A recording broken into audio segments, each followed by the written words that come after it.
pada jam 10.00 setelah kemudian mengalami penundaan selama 30 menit, maka tadi sudah diketok bahwa revisi Undang-Undang Pilkada tidak dapat dilaksanakan. Artinya, pada hari ini revisi Undang-Undang Pilkada batal dilaksanakannya. Revisi Undang-Undang Pilkada resmi dibatalkan. Hal ini diungkap Wakil Ketua DPR RI Sufmi Dasko Ahmad yang bilang pelaksanaan Pilkada akan menggunakan putusan Mahkamah Konstitusi. Merespon batalnya pengesahan revisi Undang-Undang Pilkada di DPR, KPU menegaskan akan mengikuti putusan MK terkait aturan Pilkada. KPU juga akan segera berkoordinasi dengan Komisi 2 DPR RI untuk menyusun PKPU untuk Pilkada 2024. Kami juga sudah menyiapkan adaptasi atau mengambil substansi putusan yang kemudian kami normakan dalam draft PKPU yang kami kirimkan ke Komisi 2 atau DPR pada tanggal 21 Agustus. Untuk selanjutnya tadi setelah kami melakukan rapat pleno terbuka hasil pemilu pasca PHPU kedua di Mahkamah Konstitusi, kami juga menyampaikan bahwa kami dengan tegas akan melaksanakan putusan Mahkamah Konstitusi. Adapun langkah-langkah lanjutan berkaitan dengan yang kita lakukan terkait dengan tindak lanjut putusan ini, kami melakukan langkah prosedur tertib prosedur, yaitu dengan melakukan konsultasi, dengan melakukan pembahasan di Komisi 2 atau di DPR. Sementara pemerintah melalui Kepala Kantor Komunikasi Kepresidenan Hasan Nasbi memastikan pemerintah akan mengikuti apapun aturan yang berlaku, yakni menjalankan aturan pilkada sesuai putusan MK. Nah, pemerintah juga berada pada posisi yang sama seperti sebelumnya, yaitu mengikuti aturan yang berlaku. Jadi selama tidak ada aturan yang baru, maka pemerintah akan ikut menjalankan aturan-aturan yang saat ini masih berlaku. Gelombang penolakan RUU Pilkada terjadi sejak kemarin. Sejumlah publik figur terlihat hadir dalam aksi demonstrasi yang dilakukan di depan gedung DPR RI. Mereka menuntut DPR RI untuk melaksanakan keputusan final dari Mahkamah Konstitusi terkait pelaksanaan Pilkada mendatang. Juga kelompok-kelompok yang kita percayai bahwa lama-lama diobrak-abrik oleh negara dan peraturan yang dibuat oleh bapak-bapak yang ada di dalam ini. Sudah genting, secara gampang banget deh aturan diakal-akalin, dirubah-rubah, belok-beloknya gampang banget, cepat banget rapat mereka gitu. Jadi ya kita putuskan untuk turun bersama dengan teman-teman yang lain sih. Kini publik pun menanti dan terus mengawal putusan MK dan berharap tidak adanya prank yang dilakukan oleh DPR soal revisi Undang-Undang Pilkada. Tim Liputan Kompas TV. Saudara, revisi Undang-Undang Pilkada resmi dibatalkan. Wakil Ketua DPR Sufmi Dasko Ahmad membantah jika pembatalan ini karena eskalasi demo. Kini tongkat selanjutnya ada pada Komisi Pemilihan Umum atau KPU untuk menjalankan putusan Mahkamah Konstitusi di Pilkada mendatang. Lalu bagaimana masyarakat bisa terus mengawal putusan MK ini tanpa adanya intervensi? Dan apa langkah selanjutnya yang harus dipegang para lembaga terkait dengan soal putusan MK ini khususnya KPU? Kita ulas bersama dengan sejumlah narasumber yang sudah hadir ke studio. Sudah ada Ketua KPU tahun 2021 hingga 2022, sudah ada Mas Ilham Saputra. Selamat pagi Mas Ilham. Selamat pagi Risti. Ya, kemudian juga melalui sambungan Zoom ada pengamat politik dari Universitas Paramadina sekaligus Direktur Eksekutif Indo Strategik, ada Mas Ahmad Khairul Umam. Selamat pagi, Assalamualaikum Mas Umam. Waalaikumsalam, pagi Mbak Disti, Mas Ilham. Pagi. Kemudian juga ada melalui sambungan telepon ada Hakim MK periode 2003 hingga 2006, sudah ada Pak Marwarar Siahaan. Selamat pagi Pak Marwarar. Selamat pagi, selamat pagi. Iya, Pak Marwarar, Mas Umam, kemudian ada Mas Ilham. Ini baru saja kemarin kita melihat bagaimana gerakan rakyat akhirnya bisa membatalkan revisi Undang-Undang Pilkada yang sedianya ini disahkan kemarin begitu ya. Saya ke Pak Marwarar dulu. Pak Marwarar, apa poin kritis Anda soal kemarin adanya revisi Undang-Undang Pilkada dibatalkan, putusan MK memang seharusnya sudah final and binding? Ya, kalau saya perhatikan bahwa awalnya DPR sangat kukuh ya untuk membuat undang-undang dalam revisinya dengan tidak mengadopsi putusan Mahkamah Konstitusi. Semula saya lihat seperti itu karena pagi-pagi ketika ada dari percakapan di radio, pewawancara mengatakan ini tuntutan rakyat, kemudian akan menjadi keras begitu. Kemudian salah seorang anggota DPR yang ada di DPR sana mengatakan, wah itu rakyat yang mana? Bisa dilihat dong, diadulah rakyat kita yang dibuat indikatornya yaitu pemilih daripada pasangan Prabowo itu waktu itu dengan Gibran dianggap sebagai lebih dominan atau lebih mayoritas begitu. Sehingga pada waktu itu kita antisipasi bahwa ini akan bereskalasi menjadi tegang. Tetapi sebenarnya kalau kemudian terjadi seperti yang kemarin bahwa tekanan yang besar yang dilihat secara real terhadap DPR dan kemudian meskipun dikatakan itu barangkali karena forum tidak mencapai dan kemudian tidak jadi pengesahan itu, dan kemudian seorang anggota DPR mengatakan bahwa akan mengikuti putusan MK, saya kira itu perkembangan yang menarik ya, bahwa kemudian DPR juga mengikuti apa yang dikehendaki oleh rakyat begitu.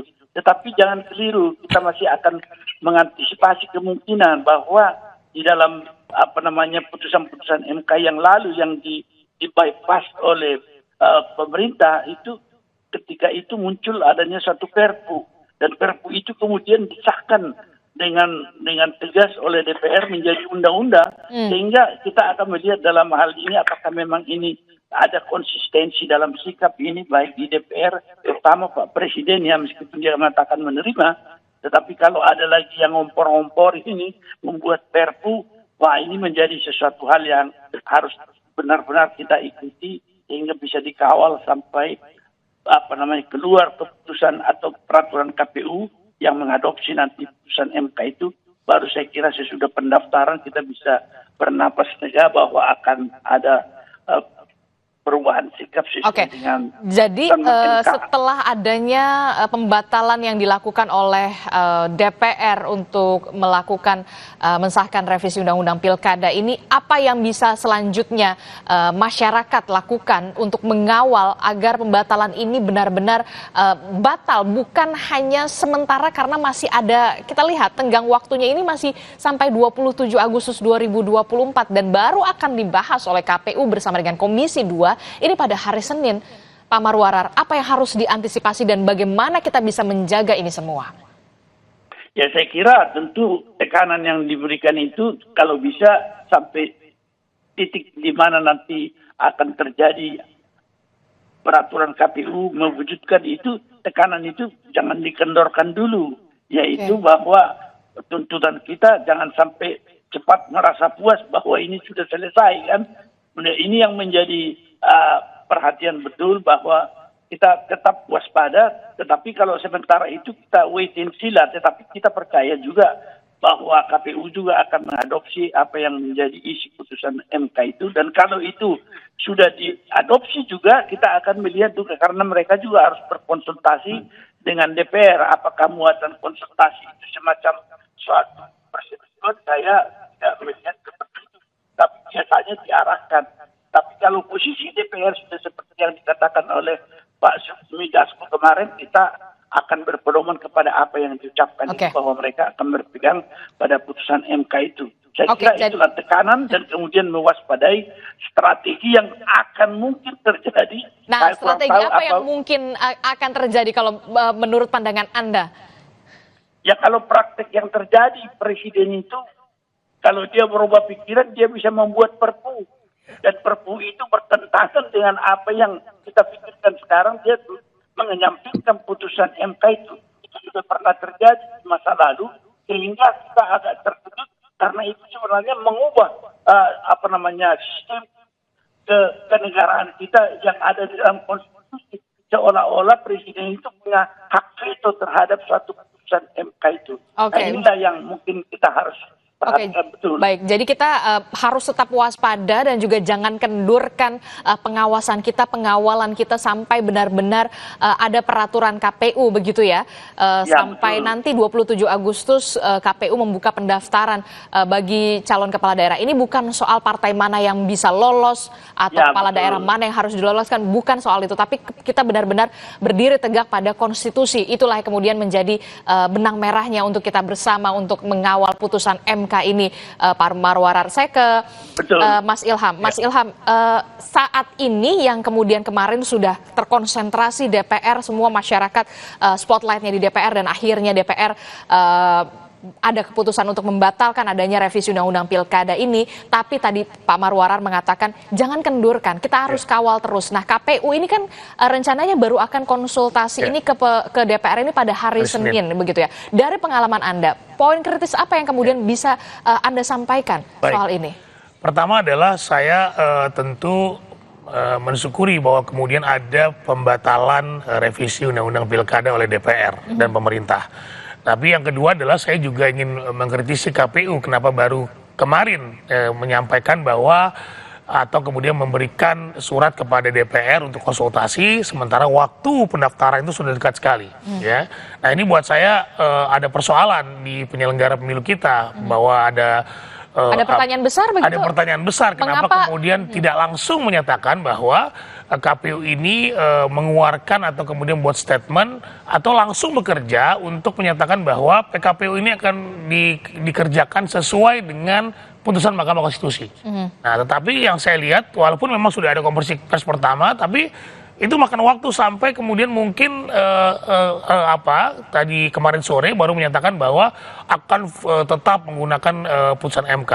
Nah, tentu ini perlu kita kawal bersama agar kemudian KPU betul-betul menjalankan putusan MK ini dan masuk ke dalam melakukan perubahan terhadap PKPU yang sudah ada sekarang berdasarkan putusan MK tadi. Oke, maaf saya potong. Jadi sebenarnya tidak perlu, menurut Anda tidak perlu KPU ini berkonsultasi dengan pemerintah dan DPR ketika memang sudah ada putusan MK yang begitu jelas, final dan binding? Iya, saya kira bukan tidak perlu ya. Konsultasi tetap ada memang, tetapi tidak lagi mengikat. Dan kemudian KPU juga harus segera bekerja untuk kemudian memberi, paling tidak begini, ketika putusan MK itu muncul, buat surat kepada Kemenkumham untuk kemudian melakukan revisi itu sudah dibuat draftnya, gitu ya. Kemudian buat ke Kumham untuk kemudian diundangkan, kemudian juga memberikan surat konsultasi kepada DPR untuk memberitahukan bahwa ini memang waktunya sudah mepet, gitu ya. Jangan lantas kemudian malah mengundur-ngundur baru hari Senin besok untuk melakukan konsultasi.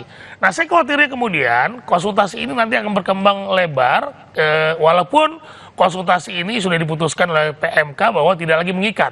Jadi setelah konsultasi KPU bisa langsung menetapkan dan juga diundangkan oleh Kumham. Tetapi yang menjadi persoalan adalah nanti saya khawatir melebar ya dan lama konsultasinya karena mungkin tidak lagi mengacu kepada dua putusan MK nomor 60 dan 70 gitu. Dan ini harus ditekankan bahwa diskusi atau kemudian konsultasi nanti hanya membahas soal itu. Tidak lagi melebar ke PKPU yang lain, ke isu-isu yang lain. Jadi langsung poinnya saja? Langsung poinnya saja, karena memang waktu sudah mepet dan memang cuma poin itu saja yang akan dilakukan revisi oleh KPU pada PKPU-nya. Nah, ini yang penting diperhatikan betul. Dan KPU juga harus menyadari bahwa KPU ini adalah lembaga mandiri, lembaga yang tidak bisa diintervensi, lembaga yang kemudian harus menyelenggarakan pemilu atau pilkada ini secara profesional. Oleh karenanya, pekerjaan-pekerjaan KPU dalam melakukan PKPU juga bagian dari profesionalitas itu. Jangan pengalaman kemarin ketika 2024 pemilu itu KPU terkena teguran dari KPP karena ketika pendaftaran wakil presiden dan presiden ketika itu PKPU belum menyertakan atau belum merubah berdasarkan putusan MK. Nah, ini kan tentu jadi persoalan. Gitu. Jangan sampai kemudian nanti sekian banyak, apalagi sekarang ini pilkada itu diikuti oleh seluruh provinsi dan kabupaten kota untuk mencalonkan diri menjadi gubernur, bupati, dan wali kota. Termasuk jangan sampai ada pertanyaan legitimis. Jangan sampai ada pertanyaan legitimasi, dan bahkan juga MK sudah menyatakan jika KPU tidak mengikuti putusan Mahkamah Konstitusi ini, maka penyelenggaraan pilkada inkonstitusional. Nah itu dia, jangan sampai ada persepsi jangan inkonstitusional ini ya. Ini pernah terjadi juga pada pemilu 2024 yang lalu. Ada satu dapil yang kemudian memohonkan kepada Mahkamah Konstitusi karena keterwakilan perempuan tidak mencapai seperti yang disampaikan undang-undang, ya maka diulang oleh MK gitu di satu dapil itu. Nah ini adalah bukti ketidakprofesionalan KPU yang tidak mengikuti putusan Mahkamah Konstitusi. Jangan sampai tidak belajar pada saat penyelenggaraan tidak belajar dari penyelenggaraan pileg dan pilpres kemarin. Jangan sampai tidak belajar dari pelaksanaan pilpres dan juga pileg kemarin begitu ya, sampai kena teguran begitu ya. Dan legitimasinya jangan sampai dipertanyakan. Apalagi ini pemilihan kepala daerah banyak sekali. Nanti ketika orang kemudian yang kalah di pilkada mempersoalkan hal-hal yang tadi mungkin tidak diakomodir oleh KPU, dianggap inkonstitusional oleh MK. Pilkada berulang lagi, bentuk ketidakprofesionalan KPU semakin nyata, masyarakat menjadi apatis untuk mengikuti pemilihan ulang, dan banyak hal lagi yang kemudian berimbas kepada persoalan-persoalan tadi. Jangan sampai peluang itu muncul dan ya membuat orang menjadi apatis gitu. Masyarakat menjadi tidak terlayani dengan baik. Setelah kemarin kita lihat bahwa memang rakyat sebenarnya dari kalangan akademisi, kemudian juga ada pesohor begitu, selebritas, komika juga ternyata gitu ya, menariknya adalah mereka aware, bahkan speak up di sana. Betul. Saya benar-benar mengapresiasi betul begitu ya. Saya ke Mas Umam. Mas Umam, kalau dari sisi politiknya, setelah adanya pembatalan oleh DPR, apa yang Anda cermati dari ini? Iya, Mbak Adisti, gerakan yang terjadi kemarin setidaknya memberikan beberapa pelajaran. Pertama, bahwa elemen civil society yang selama ini terdiam, kemudian terfragmentasi, ternyata masih bisa mengkonsolidasikan diri. Dan ini tentu memberikan political warning yang cukup serius bagi elemen-elemen lingkar kekuasaan yang selama ini menjalankan apa yang kita sebut sebagai autocratic legalism.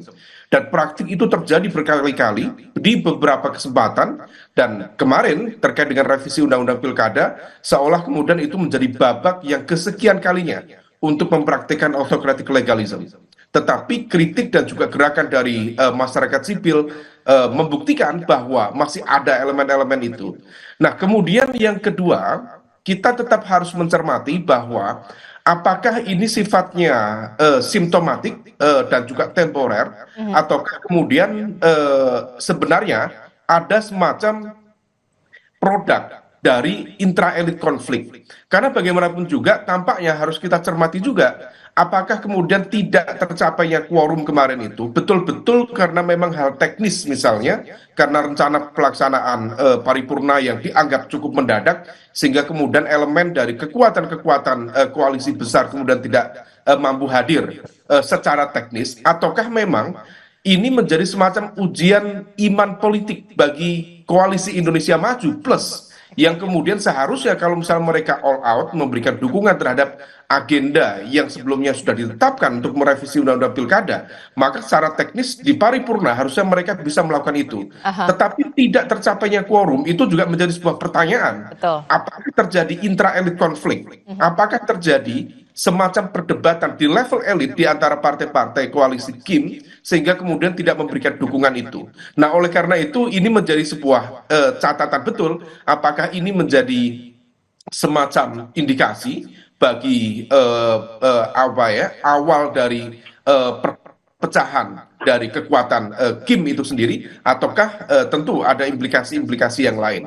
Dengan tidak tercapainya quorum kemarin sampai akhirnya ditunda 2 kali, bahkan kita melihat kan sebenarnya Koalisi Indonesia Maju ini partai politiknya selalu mengatakan yang tergabung kita solid, tapi ketika pada saat tidak quorum, apakah ini menunjukkan bahwa memang ada bukan lagi potensi ya, memang sudah semakin jelas begitu ya, akan ada gerakan-gerakan lainnya untuk mencoba untuk mencalonkan setelah adanya putusan MK ini? Ya, memang tidak quorum itu harus bisa kita pahami, itu bukan sekedar faktor teknis, tetapi juga betul-betul terkait dengan faktor yang sifatnya strategis. Kalau misal memang ternyata itu adalah sebuah bentuk atau ekspresi ketidaksetujuan dari sejumlah kalangan kekuatan politik di dalam KIN, termasuk dari partai-partai yang plus menggenapi kekuatan KIN, maka kemudian ini menjadi sebuah pertanda bahwa akan ada evaluasi dalam konteks plus itu sendiri. Karena kalau misal kemudian ini dilanjutkan, tentu akan ada implikasi-implikasi besar. Meskipun menurut informasi spekulatif, tidak jadinya paripurna kemarin, kemudian juga sudah dilakukan komunikasi, sekaligus semacam proses negosiasi dan juga kompromi di belakang layar, terutama di titik-titik kekuatan tertentu, di wilayah pilkada tertentu, untuk memastikan nama A, B, C, untuk tidak dipastikan, untuk tidak diusung dalam proses kompetisi pilkada yang akan datang. Dan ini sensitivitas yang kemudian muncul secara politik dan menjadi bagian dari proses negosiasi yang dilakukan para elit kekuatan politik kemarin. Oke, itu artinya akan terjadi perubahan konstelasi yang Anda melihat akan begitu besar setelah adanya putusan MK ini, termasuk juga pertanyaan masih solidkah Koalisi Indonesia Maju Plus? Ya, konstelasi politik di level lokal mau tidak mau akan terdampak dari situasi ini. Dan putusan MK memberikan legitimasi konstitusional dengan peranata hukum yang sudah digunakan, bahwa kemudian dengan aturan yang baru tersebut, maka elemen-elemen kekuatan yang kemarin tidak mampu atau tidak bisa untuk maju dalam kontestasi, maka kemudian dengan aturan baru mereka bisa untuk mengusung nama-nama tertentu sebagai alternatif pilihan. Nah, tetapi kemudian misalnya salah satu yang menjadi titik kritis adalah di Jakarta. Apakah kemudian dengan potensi kekuatan ini, misalnya PDIP tetap akan memberikan ruang bagi misalnya nama Anies Baswedan untuk maju dalam kontestasi sebagai sebuah bentuk kompromi dan juga negosiasi untuk berhadapan-hadapan dengan kekuatan besar, di mana partai perubahan seolah kemudian kena prank dengan adanya putusan baru ini, karena mereka yang seharusnya bisa mengusung sendiri, berlaga sendiri, tapi akhirnya kemudian kemarin bersatu dengan KIN Plus. Nah, ini yang kemudian tampaknya betul-betul menjadi titik kritis dan juga sensitif dan menjadi bagian dari proses negosiasi pasca gagalnya quorum di sidang paripurna kemarin. Adapun di wilayah lain tentu akan menyesuaikan. Dan sejumlah partai-partai, termasuk bukan partai besar, partai kelas menengah, tampaknya memiliki kekuatan lokal yang cukup memadai untuk kemudian maju, dan ini akan berimplikasi secara local politics dalam kontestasi pilkada yang akan datang. Anda melihat sebenarnya kesulitan dari Koalisi Indonesia Maju Plus ini sebenarnya sudah diambang ketar-ketir nggak sih kalau dari penilaian Anda atau pengamatan Anda dengan adanya putusan MK ini yang kemudian revisi undang-undang pilkadanya pun dibatalkan begitu oleh DPR? Iya, ini menjadi early warning system, terutama bagi mekanisme internal kekuatan koalisi KIN yang sedianya akan mengawal pemerintahan baru Prabowo Gibran 5 tahun ke depan. Kalau misal kemudian ibaratnya memang kalau misal betul kemarin sudah dilakukan kesepakatan untuk merevisi dan itu sudah tergambar dalam proses balik, 8 partai menyetujui, kemudian 1 partai menolak upaya revisi itu, maka dari sisi soliditas tampaknya sudah oke. Tetapi kemudian ketika gagal dalam proses quorum di paripurna, ini juga menjadi sebuah pertanda baru. Apakah soliditas ini menjadi sebuah fata morgana yang kemudian harus dicermati. Tetapi di saat yang sama, Mbak Adisti, harus menjadi highlight bahwa tampaknya akan ada juga evaluasi di internal, terutama di lingkar dekat kekuatan inti, baik di lingkar Pak Jokowi maupun di lingkar Pak Prabowo, karena upaya untuk mengkonsolidasikan ini tampaknya dalam konteks tertentu agak gerusa-gerusu. jadi agak mendadak dan juga barangkali juga tidak didasarkan pada proses pembahasan yang matang di level elit politik yang ada. Akhirnya kemudian menjadi keputusan langkah politiknya menjadi agak nanggung. Ketika kemudian kemarin gagal, maka kemudian ini menjadi sebuah evaluasi yang sangat serius. Apakah kemudian kepemimpinan di dalam internal Kim menjadi problematik atau tidak? Nah, kalau misal kemudian ternyata dianggap problematik, maka evaluasi serius harus dilakukan di internal Kim, terutama bagi kekuatan yang dalam konteks tertentu mengorkestrasi kekuatan-kekuatan politik di dalam balik kemarin. Kalau kemudian semuanya akan dikooptasi sedemikian rupa, kekuatan politik diberikan ruang untuk menyampaikan argumen, hanya diinginkan untuk mengikuti apa yang menjadi pesanan dalam tanda kutip tertentu, maka ternyata tidak mudah untuk dilakukan, dan masing-masing tentu memiliki pride, memiliki harga diri, dan memiliki ego masing-masing sendiri atau kedaulatan politik partai politik masing-masing. Oke, yang juga menjadi perhatian saya adalah untuk wilayah-wilayah strategis yang kemudian sudah dipetakan oleh Koalisi Indonesia Maju Plus, khususnya Jakarta yang kita tahu sudah mengusung nama Ridwan Kamil dan juga Suswono, kemudian juga partai politik yang tergabung dalam Koalisi Indonesia Maju untuk wilayah Jawa Tengah, juga bahkan Nasdem juga sudah mengatakan